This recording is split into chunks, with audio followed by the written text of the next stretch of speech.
pessoas! Hoje vou contar para vocês a história de uma pessoa cuja trajetória impactou na minha vida, Aaron Swartz. Com certeza ele merece mais do que uma simples coluna, alguns minutos que resumem excessivamente a sua vida. Mas essa é uma singela homenagem e também um alerta. As fontes que utilizei para o roteiro estão nos links como sempre. Lembre de, se puder, nos apoiar no apoia.se/viracasacas ou na Aurelo. Sua ajuda é muito importante para nós. Vamos à história. Aaron Swartz foi criado em Highland Park, um subúrbio rico na costa norte de Chicago. Seu pai projetava softwares de computador e prestava consultoria em questões de propriedade intelectual. Sua mãe era dona de casa. Ele aprendeu sozinho a ler aos 3 anos de idade e no ensino fundamental já estava construindo e programando um caixa eletrônico para um projeto de aula. Ele era um garoto pequeno, às vezes tímido, sempre parecendo mais novo do que era na realidade.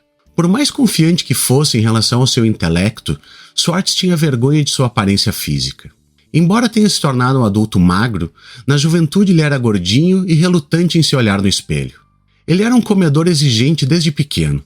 Não comia frutas ou vegetais, apenas coisas com pouco sabor como arroz, macarrão com queijo e batatas fritas. Inicialmente, esta parecia ser uma das muitas excentricidades que ele exibiria ao longo dos anos. Uma recusa em aprender a dirigir, aversão a lavar pratos e uma tendência a deixar de lado planos. Quando tinha 12 anos, ele foi diagnosticado com colite ulcerosa, uma doença intestinal que desencadeava episódios de desconforto grave, uma condição que o atormentaria para o resto da vida. Se no mundo físico ele se sentia deslocado, desejando ser um pouco mais magro, um pouco menos doente, ele descobriu na internet um lugar onde apenas suas melhores qualidades o definiam. De seu pai, Robert: "Estávamos online quando a web ainda estava em seus primórdios, antes de existirem navegadores gráficos. Muito rapidamente nós dois percebemos que isso era algo que mudaria tudo." Aaron mergulhou em vários sites quando criança, entre eles um chamado InfoNetwork, uma enciclopédia gerada por usuários que ele construiu em 1999, quando tinha 12 anos. Era basicamente a Wikipédia, só que muito antes do lançamento da Wikipédia, diria ele mais tarde. O projeto tornou Swartz finalista de um prêmio concedido a jovens pela construção de sites não comerciais, úteis, educacionais e colaborativos. A homenagem incluiu $1.000 de prêmio e uma viagem ao MIT, um ambiente que Swartz adorava. Quando tinha 13 anos, Aaron queria fazer parte do W3C, um grupo fundado por Berners-Lee, o criador da internet e herói de Swartz, dedicado a impulsionar a web para atingir seu potencial, mas ele foi recusado. Swartz não ia desistir. Ele leu as regras para a participação e descobriu que cada membro tinha permissão para enviar um delegado. Ele procurou nas listas alguém que não tivesse enviado um delegado e encontrou um. Ele enviou um e-mail ao grupo e perguntou se poderia participar do W3C como seu delegado, e o grupo não teve objeções. Simplificando, Aaron foi uma das pessoas que construiu a internet. Swartz passou apenas 1 ano no ensino médio. Em vez disso, teve aulas no Lake Forest College e estudou em casa. Ele se tornou uma presença única em conferências relacionadas à internet em todo o país. Com um grupo de colegas programadores, ele já havia construído o RSS 1.0, o que consolidou ainda mais sua reputação de pensador inovador. O RSS, apenas para esclarecer, é um formato de distribuição de informações em tempo real pela internet. Por esse sistema, a pessoa não precisa abrir o navegador ou fazer buscas em sites diferentes. Todo o conteúdo desejado vai até você automaticamente por um código. Legal, né?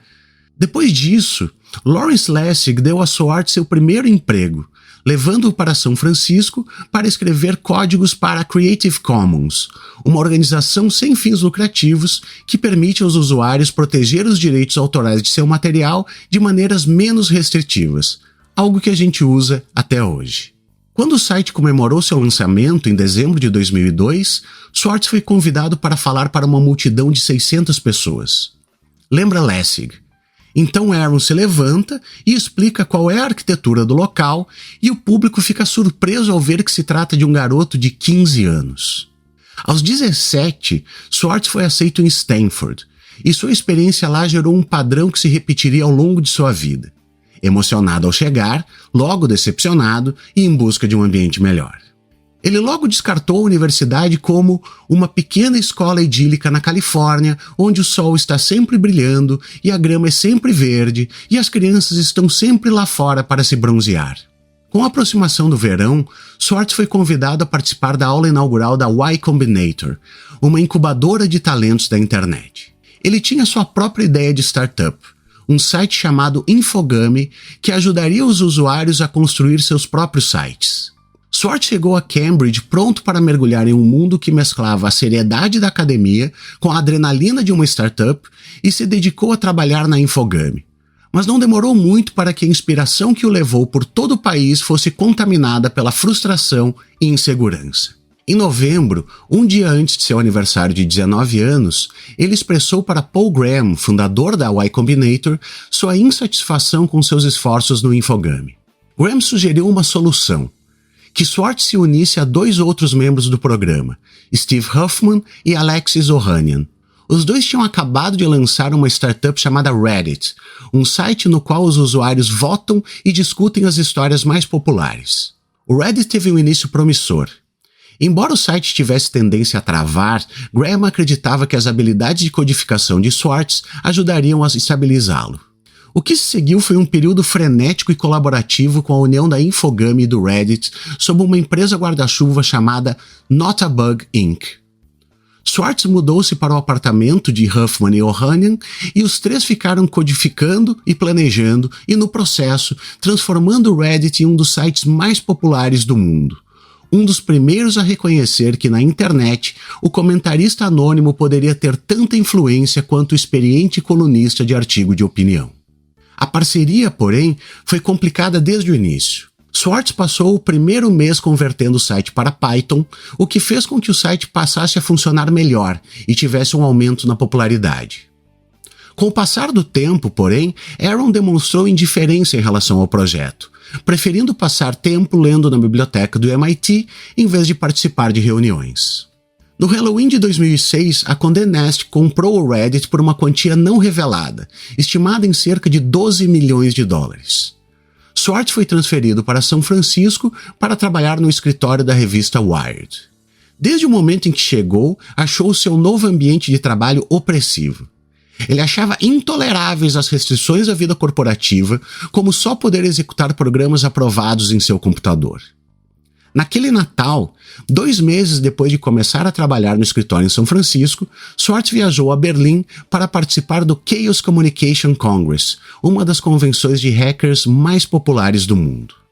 No caminho de volta para casa, ele parou em Cambridge para uma visita quando seus problemas estomacais se manifestaram, deixando-o se contorcendo de dor por vários dias.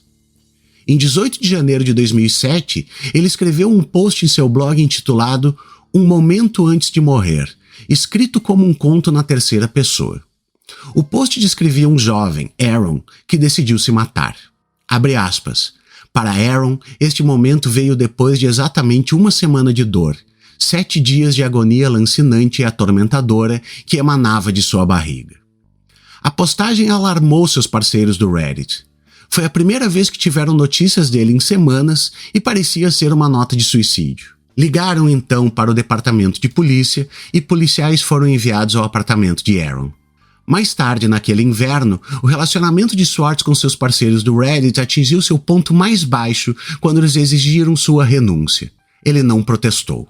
Durante aquele ano, ele começou a gravitar mais em torno de projetos com um cunho abertamente ativista.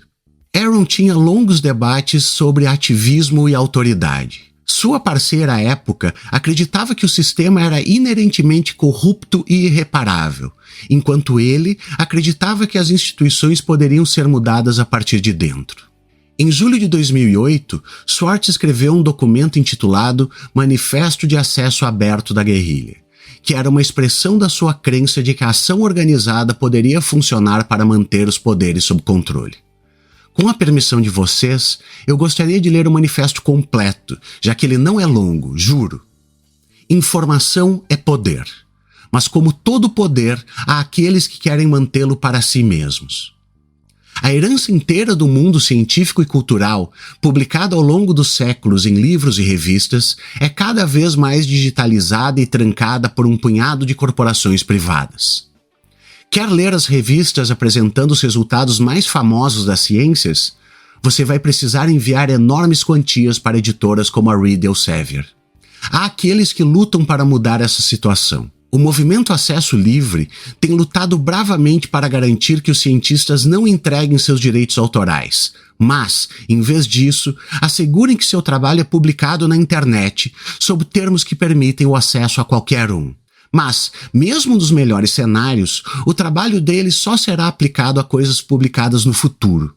Tudo até agora terá sido perdido. Esse é um preço muito alto a pagar. Obrigar pesquisadores a pagar para ler o trabalho dos seus colegas, digitalizar bibliotecas inteiras, mas apenas permitindo que o pessoal da Google possa lê-las, fornecer artigos científicos para aqueles em universidades de elite do primeiro mundo, mas não para as crianças no sul global, isso é escandaloso e inaceitável. Eu concordo, muitos dizem, mas o que podemos fazer? As empresas que detêm direitos autorais ganham uma enorme quantidade de dinheiro com a cobrança pelo acesso, e é perfeitamente legal. Não há nada que possamos fazer para detê-los. Mas há algo que podemos, algo que já está sendo feito. Podemos contra-atacar. Aqueles com acesso a esses recursos, estudantes, bibliotecários, cientistas, a vocês foi dado um privilégio. Vocês podem se alimentar nesse banquete de conhecimento enquanto o resto do mundo está bloqueado. Mas vocês não precisam, na verdade, moralmente não podem manter este privilégio para vocês mesmos. Vocês têm o dever de compartilhar isso com o mundo. E vocês têm feito isso, trocando senhas com colegas, preenchendo pedidos de download para amigos. Enquanto isso, aqueles que foram bloqueados não estão de braços cruzados. Estes se vêm esgueirando através de buracos e escalando cercas, libertando as informações trancadas pelos editores e compartilhando-as com seus amigos. Mas toda essa ação se passa no escuro, num escondido subsolo. É chamada de roubo ou pirataria, como se compartilhar uma riqueza de conhecimentos fosse o equivalente moral a saquear um navio e assassinar sua tripulação. Mas compartilhar não é imoral, é um imperativo moral. Apenas aqueles cegos pela ganância iriam se negar a deixar um amigo fazer uma cópia. Grandes corporações, é claro, estão cegas pela ganância. As leis sob as quais elas operam exigem isso. Seus acionistas iriam se revoltar se não fosse assim. E os políticos que eles compram os apoiam, aprovando leis que dão a eles o poder exclusivo de decidir quem pode fazer cópias. Não há justiça em seguir leis injustas. É hora de vir para a luz e, na grande tradição da desobediência civil, declarar nossa oposição a esse roubo privado da cultura pública. Precisamos pegar informação onde quer que ela esteja armazenada, fazer nossas cópias e compartilhá-la com o mundo. Precisamos pegar coisas que não estão protegidas por direitos autorais e adicioná-las ao arquivo. Precisamos comprar bancos de dados secretos e colocá-los na web. Precisamos baixar revistas científicas e subi-las para redes de compartilhamento de arquivos. Precisamos lutar pela guerrilha do acesso aberto. Com um número suficiente de nós, em todo o mundo, não enviaremos apenas uma mensagem forte de oposição à privatização do conhecimento. Faremos disso uma coisa do passado. Você se juntará a nós? Pois bem, voltando à história. Aaron tinha 21 anos e estava ansioso para encontrar um novo projeto, e logo se juntou a Carl Malamud, o fundador da PublicResource.org, uma organização sem fins lucrativos dedicada a pressionar o governo a parar de cobrar dinheiro pelo acesso a documentos públicos. Swartz estava interessado na liberação do sistema governamental de acesso público aos registros eletrônicos de tribunais federais dos Estados Unidos, ou PACER, que cobrava na época 8 centavos por página para documentos judiciais, gerando 150 milhões de dólares por ano de material não protegido por direito autoral. Quando o governo iniciou um programa piloto que oferecia acesso gratuito ao PACER, Malamud imaginou carregar toda a base de dados e colocá-la num servidor independente, que ofereceria o mesmo material de forma bem organizada, mais fácil de pesquisar e, claro, grátis. Naquele outono, Swartz escreveu um código projetado para rastrear o sistema Pacer, baixando documentos em alta velocidade. Ele baixou cerca de 20% do banco de dados, ou 19.865.160 páginas de texto. A 8 centavos por página, os documentos tinham um valor superior a $1,5 milhão de dólares. Em abril de 2009, um agente do FBI contatou Swartz, interessado em conversar sobre os downloads. A agência estava investigando ele há meses, chegando a vigiar a casa de seus pais. A investigação acabou sendo arquivada, afinal, nenhuma lei havia sido violada, mas Swartz estava agora no radar do governo. Ele entrou com um pedido com base na Lei de Liberdade de Informação para receber uma cópia de seu arquivo do FBI e, quando esta chegou, postou o conteúdo completo em seu blog. Escreveu ele: "Como eu esperava, é realmente encantador." No mesmo ano, Swartz ajudou a lançar um grupo ativista e, no verão de 2010, dedicou as suas energias a um jovem político chamado David Siegel, um democrata que concorria ao Congresso em Rhode Island. Depois que Siegel perdeu as primárias, ele e Swartz fundaram a Demand Progress, uma organização sem fins lucrativos que promovia causas progressistas, incluindo a luta para impedir a Lei de Combate à Pirataria Online, conhecida como SOPA, que daria enormes poderes ao governo para impedir sites de downloads ilegais. Agora nós temos a questão mais marcante. Em setembro de 2010, Swartz conectou um laptop Acer recondicionado ao terminal do MIT no edifício 16. Registrado como convidado em um sistema que utilizou durante a maior parte de sua vida, ele se inscreveu na JSTOR, uma biblioteca online de periódicos acadêmicos que as universidades pagam taxas de assinatura anuais altíssimas para acessar. Ele não invadiu o sistema do MIT. A rede estava aberta a qualquer pessoa no campus, independentemente de fazer parte da universidade ou não. Portanto, qualquer pessoa no campus também tem acesso à JSTOR. Ele escreveu um comando que instruía seu computador a baixar artigos continuamente, algo proibido pelos termos de serviço da JSTOR. Quando essa violação foi detectada e as solicitações provenientes de seu computador foram negadas, ele falsificou o endereço do computador, enganando os servidores, fazendo-os pensar que as solicitações vinham de outro lugar. Até janeiro de 2011, ele havia baixado quase 5 milhões de documentos do banco de dados. Isso aconteceu várias vezes. O MIT rastreou as solicitações até seu laptop, que ele havia escondido em um armário destrancado, e instalou lá uma câmera escondida que o gravou entrando no armário, cobrindo o rosto com um capacete de bicicleta. Ele foi preso depois de sair do armário. A polícia tirou seus sapatos e o colocou em uma cela. Logo após sua prisão, ele devolveu os dados que havia obtido e a JSTOR considerou o assunto resolvido. O MIT, no entanto, cooperou com a acusação, apesar de muitos esforços internos e externos para dissuadi-la. Os amigos e familiares de Swartz só souberam de seus downloads depois de 6 de janeiro de 2011, quando ele, enquanto andava de bicicleta por Cambridge, foi cercado por policiais e agentes do serviço secreto. Poucos meses depois, em julho, ele foi indiciado por múltiplas acusações, incluindo fraude informática e eletrônica, acusações que acarretavam penas de até 30 anos de prisão federal. A procuradora dos Estados Unidos que supervisionava o caso e o promotor que atuava deixaram claro desde o início a sua compreensão das intenções de Swartz. Disse a procuradora após a acusação: "Roubar é roubar. Quer você use um comando de computador ou um pé de cabra."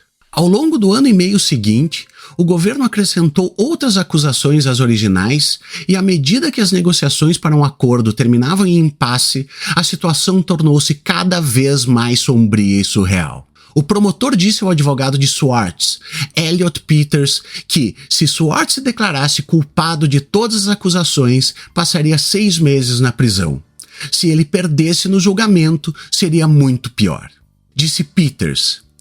Ele disse que o valor do que foi retirado da JSTOR foi de $2 milhões e, de acordo com as diretrizes da condenação, isso equivaleria a uma sentença de cerca de 7 anos.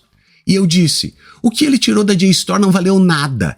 Era um monte de, edições de 1942 da revista de botânica.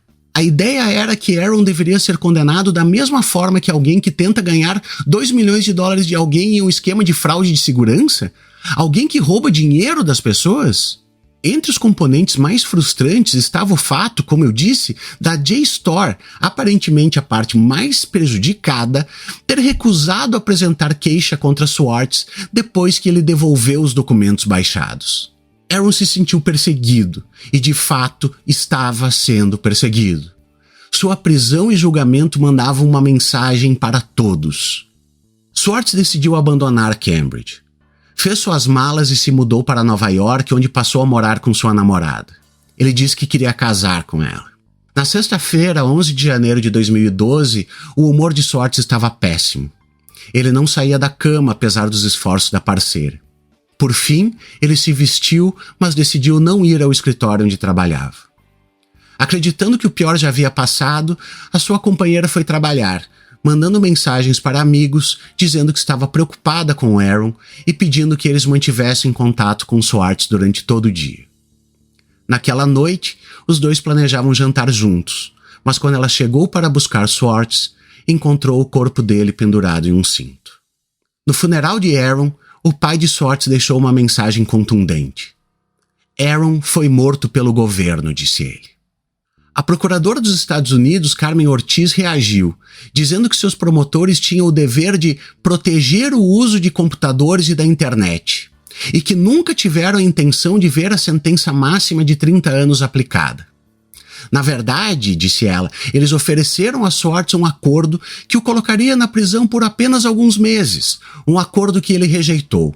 Em uma postagem em um blog, o professor de Direito de Harvard, Lawrence Lessig, amigo e consultor jurídico de Swartz, disse que Aaron recusou ser rotulado de criminoso, e após 18 meses de negociações, isso era o que ele não estava disposto a aceitar.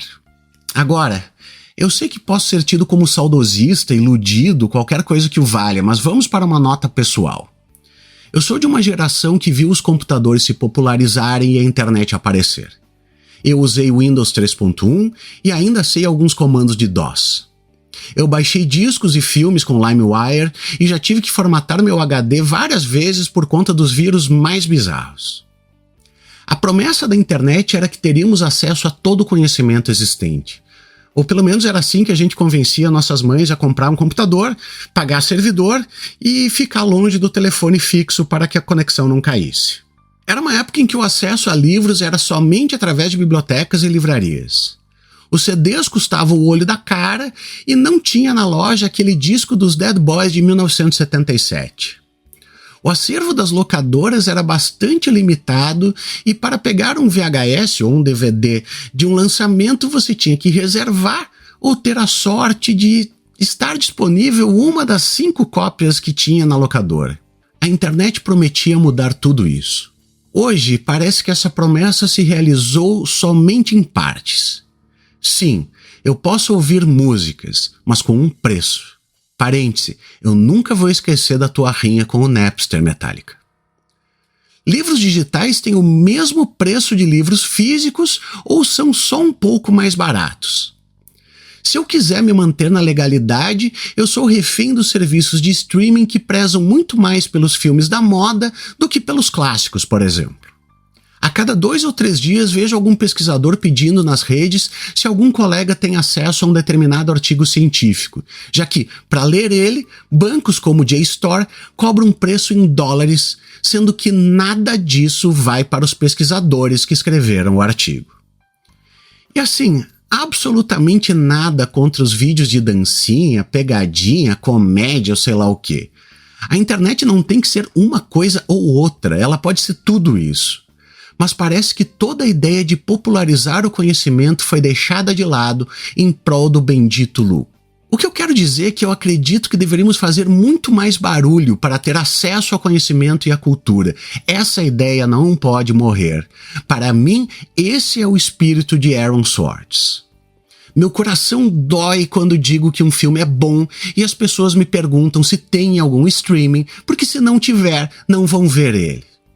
Os torrents estão aí, o LibGen e o Sci-Hub também, além de diversas outras ferramentas.